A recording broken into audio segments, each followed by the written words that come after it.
ముంబైపై కోల్కతా సాధించిన అద్భుత విజయంతో ఐపీఎల్ ప్లేఆఫ్స్ లెక్కలు మారిపోయాయి మామ. కోల్కతా విజయంతో ప్లేఆఫ్స్ ఆశలు సహజంగా ఉంచుకోవడమే కాకుండా పాయింట్స్ టేబుల్లో మిగతా టీమ్స్ సమీకరణాలు కూడా తారుమారు చేసింది మామ.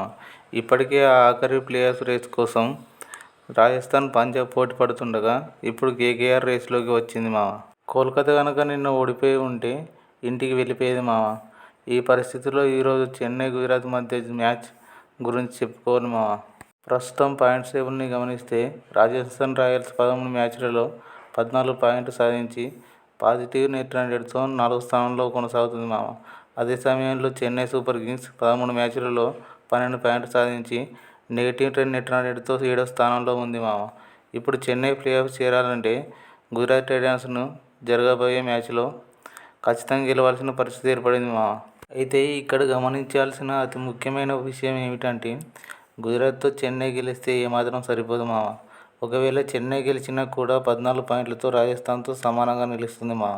కాబట్టి నెట్ రన్ రేట్ అనేది ఈ రెండు టీమ్స్కి అత్యంత కీలకం కాబోతుంది మామ.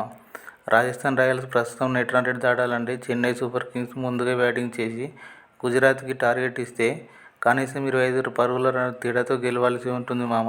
ఇక రెండో సమీకరణం చూసుకుంటే ఒకవేళ గుజరాత్ టైటాన్స్ మొదట బ్యాటింగ్ చేసి టార్గెట్ ఇస్తే చెన్నై 18 బాల్స్ మిగిలి ఉండగానే టార్గెట్ని చేయాలి మామ. 3 ఓవర్ల ముందే లక్ష్యాన్ని ఛేదించాల్సి ఉంటుంది మామ. ఓపెనర్లు స్టార్టింగ్ నుంచి విరుచుకుపడితే తప్ప ఇది సాధ్యం కాదు మామ. ఇలాంటి అద్భుతం జరిగితేనే చెన్నై నెట్ రన్ రేట్ పరంగా 4వ స్థానానికి చేరుకుంటుంది. అసలు ట్విస్ట్ ఏమిటంటే చెన్నై చేతిలో ఉన్నది కేవలం తమ మ్యాచ్ భారీ తేడాతో గెలవడమే మాత్రమే కాదు, రాజస్థాన్ తమ లాస్ట్ మ్యాచ్లో కూడా తప్పకుండా ఓడిపోవాలి మామ. అంతేకాకుండా ఈ ప్రస్తుతం 13 పాయింట్లతో ఉన్న Punjab Kings, Kolkata night riders కూడా తమ తదుపరి మ్యాచ్లలో ఓడిపోవాలి మామ.